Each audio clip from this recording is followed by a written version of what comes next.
6. Gara-gara tidak bisa tidur dan Sivana percaya dengan ide cemerlang Saka.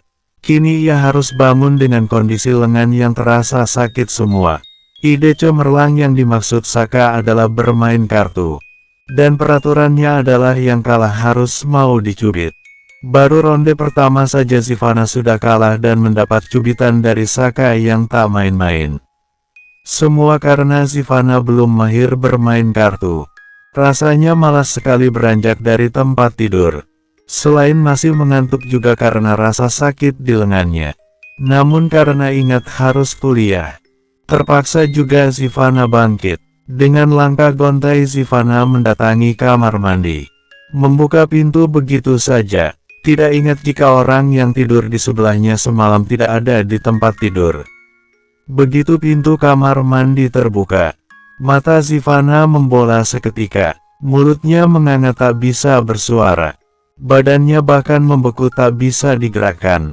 Hingga objek yang ia tatap menjerit dan spontan ia pun ikut menjerit. "Ark!" teriak Saka dan Sivana bersamaan. Saka segera menyambar handuk dan menutupi bagian tubuhnya yang terbuka. Sedangkan Sivana langsung balik badan dan berlari kembali ke atas ranjang.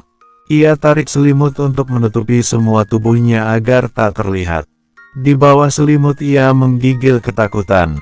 Yang ia lihat tadi bahkan lebih menyeramkan dari melihat setan. Saka yang sudah menutup area terlarangnya dengan handuk segera menyusul Sivana keluar. "Sengaja kan lo ngintip gue mandi?" tuduh Saka tak beralasan. "Nggak usah pura-pura deh lo. Sok lu padahal lo niat banget kan pengen lihat gue naket," imbuhnya. "Atau jangan-jangan lo emang maniak yang suka ngintipin orang mandi?" Tadinya Sivana malas menanggapi. Tapi tuduhan konyol Saka membuatnya mau tak mau harus menunjukkan diri. Kepala Sivana menyembul dari balik selimut. Awalnya sedikit ragu, takut melihat kondisi Saka yang polos. Pelan-pelan ia sibak selimut untuk mengintip dan ketika melihat Saka sudah memakai handuk untuk menutupi bagian bawah tubuhnya, Sivana benar-benar menunjukkan diri. Menatap Saka yang berdiri angkuh di depannya dengan segala tuduhan omong kosong. "Maksud lo apa masuk ke kamar mandi tanpa mengetuk pintu? Masih belum mau diam?" Saka terus-terusan menuduhnya. Andai saja Sivana ingat jika ia tak lagi tinggal di kamarnya sendiri, pasti Sivana melakukan hal itu. Mengetuk pintu kamar mandi. Sayangnya, ia tidak ingat sama sekali. Ia baru saja bangun tidur. Itu pun dengan langkah yang dipaksakan. Nyawanya bahkan belum terkumpul sempurna. Pun dengan otaknya yang belum bisa bekerja secara normal. Semua hal itu membuat peristiwa tak diinginkan itu terjadi. Tidak mau dituduh-tuduh terus, Sivana pun bangkit dan buka suara. Lo kalau ngomong yang bener aja. Ngapain gue ngintipin lo? Yang ada lo sengaja kan gak kunci pintunya supaya gue bisa masuk. Terus lo dengan otak kotor lo itu mau ngejebak gue. Bener, kan? Apa? Saka dibuat melongo dengan jawaban balasan dari Sivana. Lo sengaja, kan? Tegas Sivana sekali lagi sambil menunjuk Saka. Sebelum pria itu kembali bicara, Sivana sudah lebih dulu berjalan melewati Saka begitu saja. Dibantingnya pintu kamar mandi dengan keras. "Dasar mesum, apa lo bilang?" Saka menyusul Sivana ke kamar mandi tapi pintu sudah lebih dulu ditutup dan dikunci dari dalam. Ia berdiri di depan kamar mandi sambil mengumpat. Hingga ia rasakan tetesan air yang masuk ke mata dan membuatnya perih. Barulah Saka sadar jika tadi ia belum sempat membilas rambut yang penuh sampo. "Woi, buka! Woi, mata gue pedih ini!" teriak Saka sembari menggedor pintu. Namun tak digubris oleh Sivana sedikitpun. Bahkan ketika Saka kembali menggedor pintu kamar mandi berkali-kali, Sivana tidak peduli. "Buka, mata gue kena sampo." "Nggak bisa, gue lagi bab." Bohong Sivana. Padahal di dalam ia sedang terkikik menahan tawa. Saka makin panik karena matanya semakin perih. Tidak tahan jika harus menunggu Sivana selesai. Pria itu berlari keluar. "Rasain, Loh, siapa suruh bikin mata gue tercemar? Ujar Sivana mendengar langkah panik Saka. Kamar mandi yang ada di kamar tamu bawahlah yang akhirnya menyelamatkan Saka. Ia keluar dari sana dengan rambut yang basah dan handuk melilit di pinggang. Terlihat lega karena tak lagi merasakan perih di mata. Bagas dan Winda yang berada di ruang makan menatap heran dengan apa yang Saka lakukan. Setelah semalam ia mendengar teriak kesakitan Sivana, kini ia harus melihat putranya yang berjalan mengenakan handuk saja tanpa tahu malu. Kembali Bagas dibuat geleng-geleng kepala. Anak zaman sekarang, gumamnya, sudah biarkan saja, namanya juga anak muda. Kayak mas nggak pernah muda saja. Pungkas Winda, drama pun masih berlanjut. Setelah insiden mata tercemar, dan juga sampo, kini mereka berdua terpaksa berangkat bersama. Padahal baik Sivana maupun Saka malas sekali berdekatan. Tentu saja semua karena perintah Bagas, papa mertuanya. Kamu sekarang adalah tanggung jawab Saka. Biarkan Saka yang mengantarmu, ujar Bagas tadi. Kalau sudah begitu, Sivana tak mungkin lagi menolak. Ia patuh saja pada apa yang Bagas perintahkan meski terpaksa. Mengendarai motor Ducati hitam kebanggaan suaminya, Sivana duduk dengan menjaga jarak. Perintah Saka agar Sivana lebih maju tak dituruti.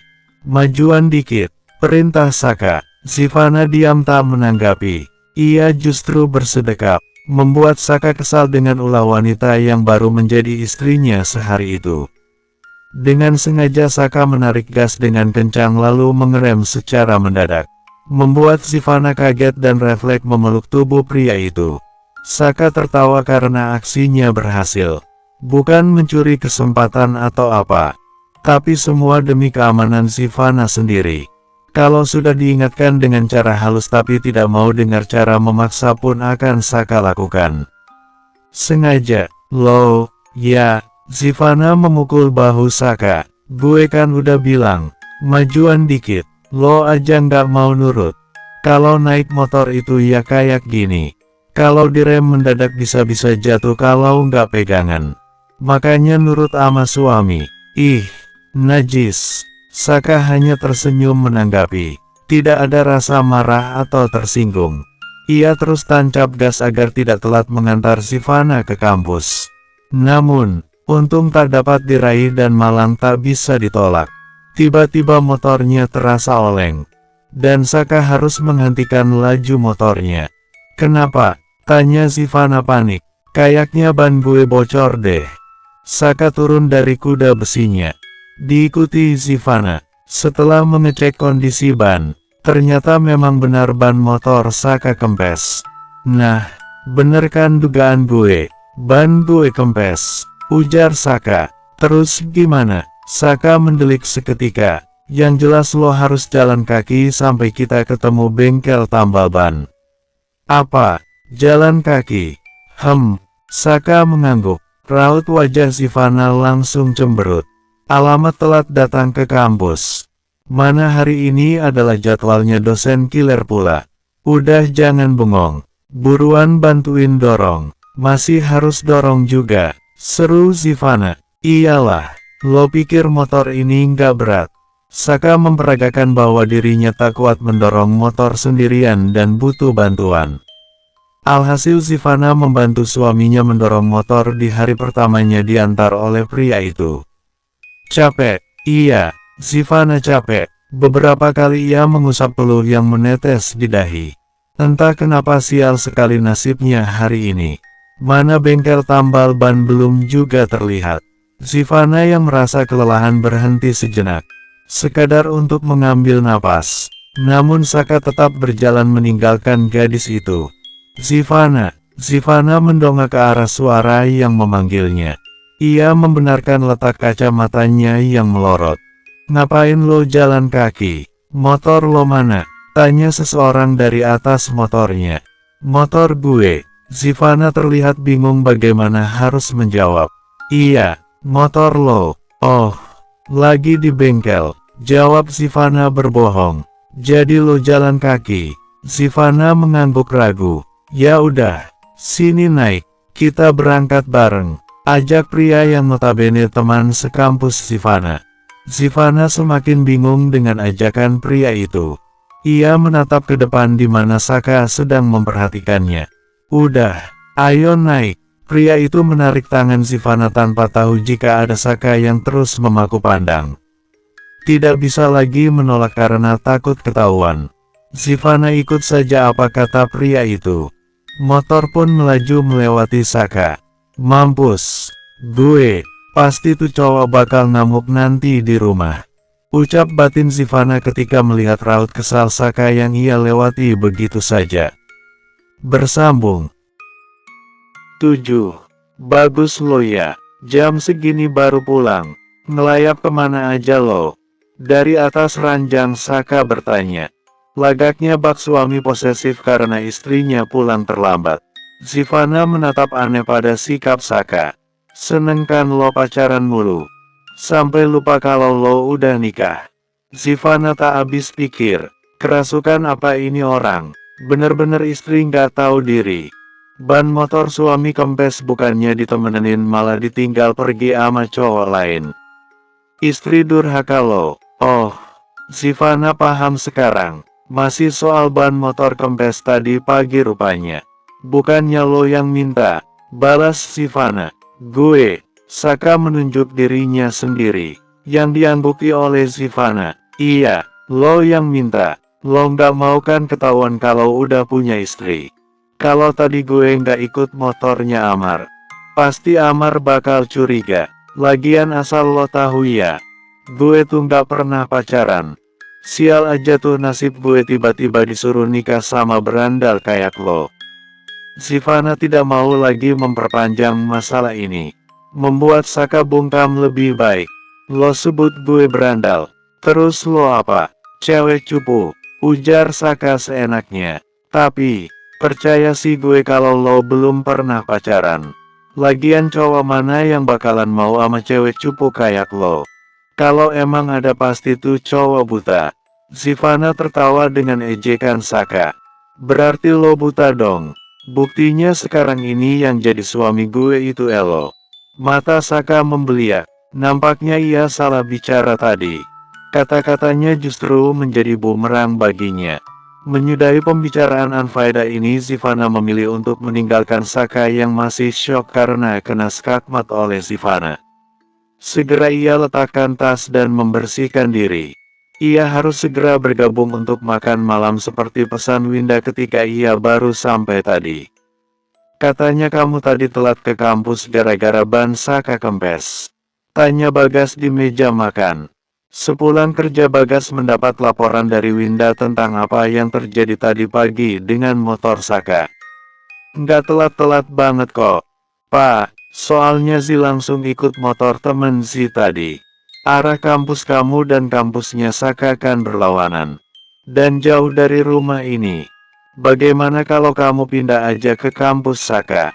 Jadi kalian bisa berangkat bersama agar tidak telat. Kan bisa hemat waktu.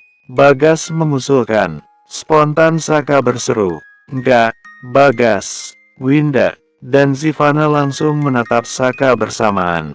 Biar aja dia tetap di kampusnya. Nggak usah pindah ke kampus Saka. Kalau nggak mau telat suruh aja dia naik kendaraan umum. Sambung Saka. Saka punya alasan kenapa Sivana tidak boleh pindah ke kampusnya. Tentu karena tidak ingin rahasia pernikahan mereka terungkap. Lagi pula siapa yang mau punya istri bermata empat dengan dandanan yang sudah ketinggalan zaman. Setiap hari model rambutnya tak pernah ganti. Seperti ekor kuda. Maafkan Sakaya, Zi, ujar Winda. Sivana mengangguk sembari mengulas senyum tipis. Nggak apa, Ma, melihat sikap Winda yang memintakan maaf untuknya. Bukannya senang, Saka justru membuang muka. Tidak ada rasa bersalah sama sekali untuk Sivana. Saka benar-benar kelewatan dalam bersikap pada ibunya. Bukan hanya di meja makan.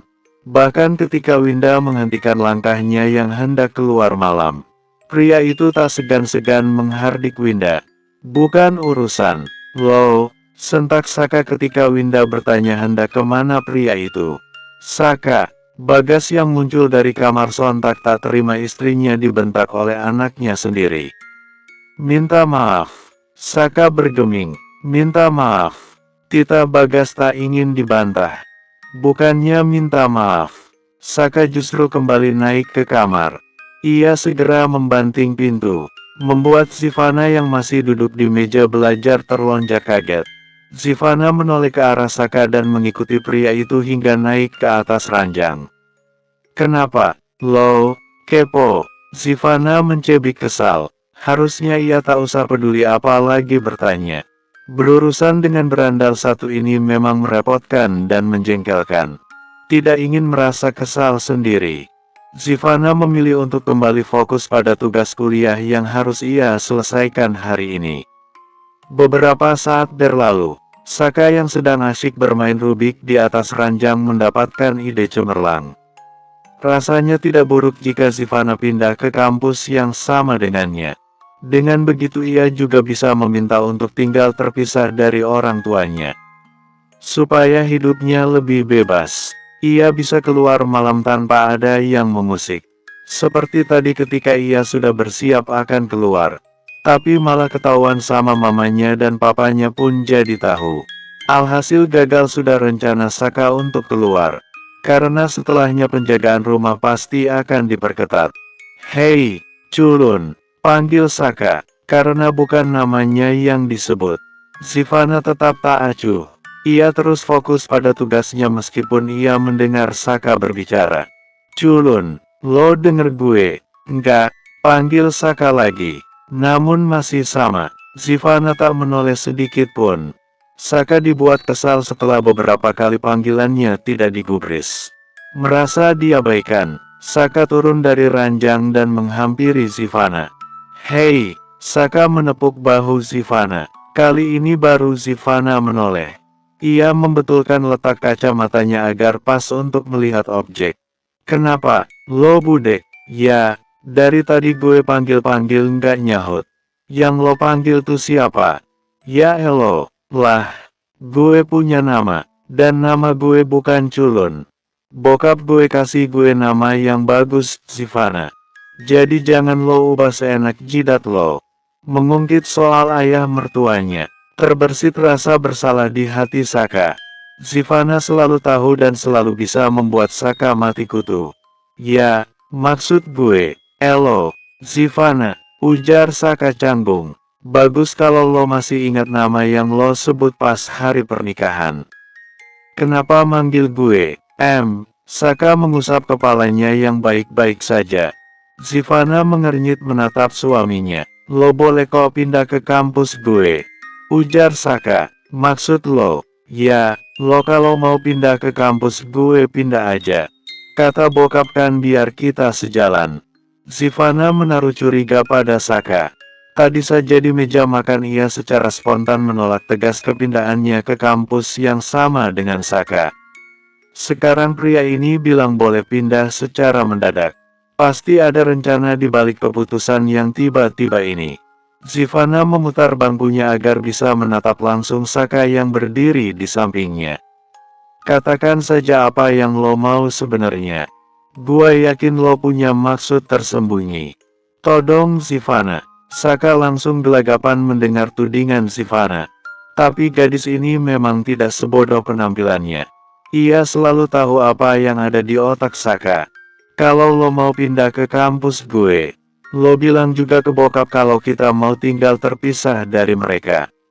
Bilang aja kita mau belajar mandiri.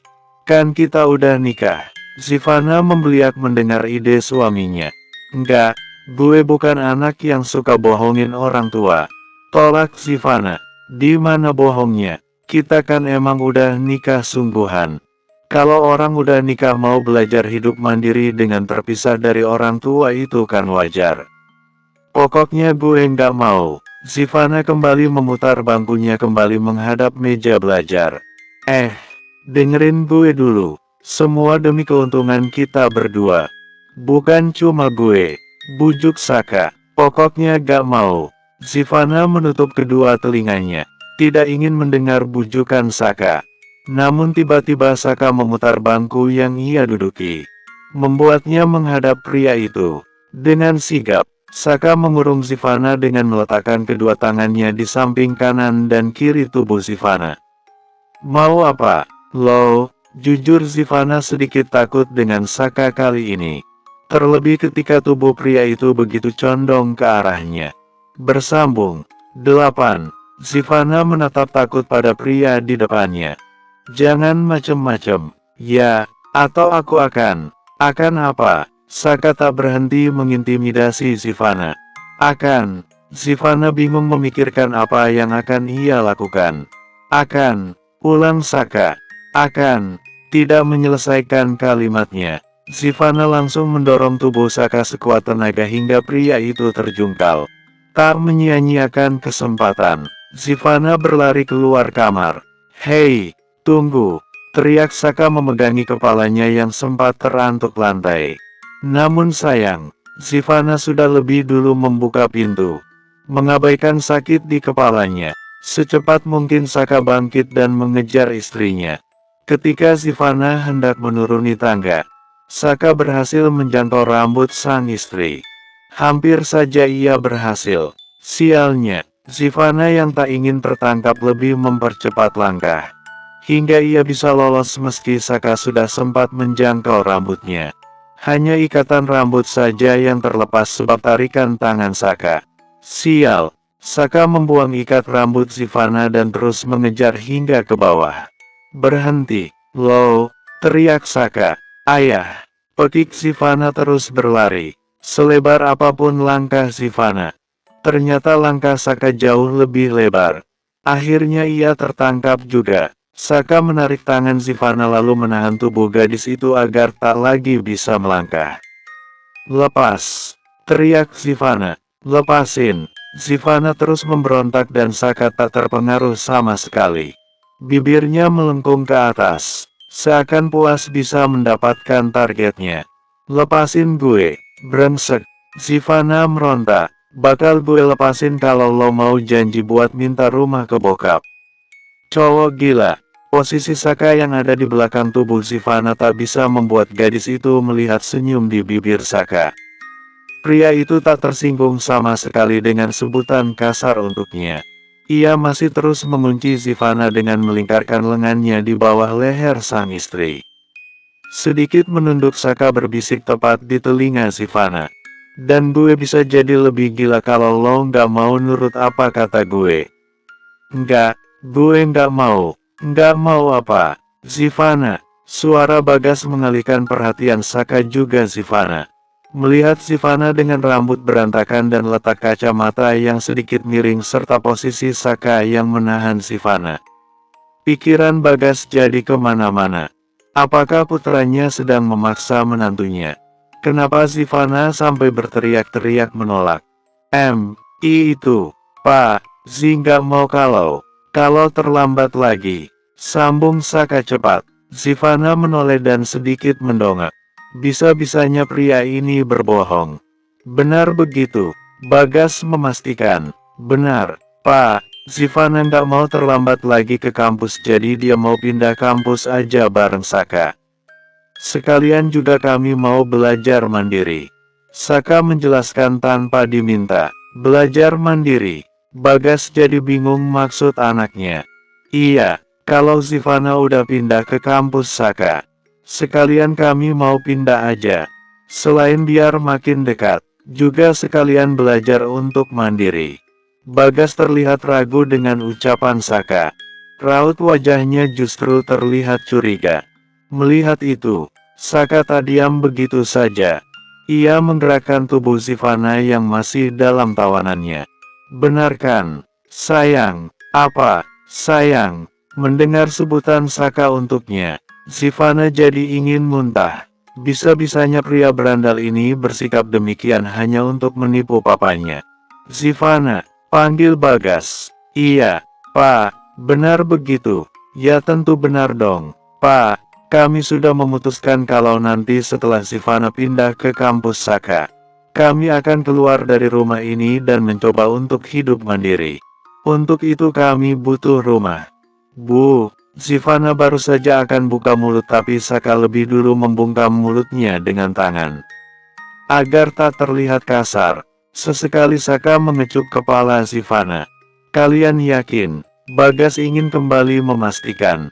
Yakin, Pak, jawab Saka. Ya sudah, nanti Papa bicarakan dulu dengan Yusuf bagaimana baiknya. Karena Sivana tak menjawab apapun, Bagas menganggap apa yang Saka ucapkan sudah mewakili menantunya itu. Ia pun kembali masuk ke kamar, meninggalkan Sivana dan Saka. Gue suka kalau lo nurut kayak gini, ujar Saka kembali mengecup kepala Sivana. Setelahnya Sivana justru menggigit tangan Saka dan menginjak kaki suaminya itu dengan keras. Lalu meninggalkannya begitu saja. Gantian, kini Saka yang menjerit keras. Ark, masih seperti sebelumnya. Pagi ini Sivana kembali diantar oleh Saka ke kampus. Sejujurnya Sivana lebih memilih untuk naik kendaraan umum daripada harus membonceng suami berandalnya. Namun Sivana tak punya pilihan itu demi menghormati papa mertuanya. Pegangan, ujar Saka sebelum menarik gas. Dengan malasnya, Sivana melingkarkan tangannya ke pinggang Saka. Asal-asalan, dari spion motor Saka bisa melihat bibir Sivana yang manyun. Pria itu tahu benar jika istrinya tengah kesal padanya gara-gara semalam. Meskipun Sivana tidak benar-benar berpegangan pada Saka, pria itu tetap tancap gas. Melajukan motor menuju kampus Sivana. Sepanjang jalan tidak ada salah satu dari mereka yang mengajak bicara lebih dulu. Mereka sama-sama diam dan sibuk dengan apa yang mereka lihat masing-masing. Hampir sampai ke kampus Sivana, tapi Saka justru putar arah. Sivana yang sadar jika arah motor Saka berubah langsung bertanya, "Kok putar arah?" Saka tetap diam sampai ia berhenti di samping sebuah mobil yang ada di pinggir jalan. Ia membuka helm agar bisa dikenali. "Saka," ujar gadis si pemilik mobil ketika motor Saka berhenti tepat di mobil sampingnya. Saka turun dari motor disusul Sivana. Gadis itu juga melepas helmnya dan membetulkan kacamatanya. "Kenapa mobil? Logis," tanya Saka. "Nggak tahu nih. Tiba-tiba aja mogok," jawab gadis yang terlihat cantik di mata Sivana. "Ya udah, ikut motor gue aja." Seketika mata Sivana membeliak. Apa Saka lupa kalau sedang bersamanya? "Beneran?" tanya gadis itu. "Iya, lah. Gue gimana?" sela Sivana. Saka menoleh ke arah Sivana, begitupun dengan gadis bernama Giska. "Dia, siapa?" Giska menunjuk Sivana. "Oh, dia, sama kayak lo. Tadi gue ketemu di jalan. Karena kasihan gue anterin aja dia ke kampusnya." Sivana makin tak percaya dengan jawaban pria satu ini. Kalau bukan di tempat umum sudah pasti Sivana pukul kepalanya. Biar otaknya rada bener, beraninya bilang ketemu di jalan. Giska mengernyit heran, tapi Saka memang seperti itu orangnya. "Asal saja, udah, lo jalan aja. Kampus lo kan udah deket," ujar Saka pada Sivana. "Buruan naik Gis, entar kita telat lagi." Giska melirik Sivana, lalu mengambil helm di tangan Sivana.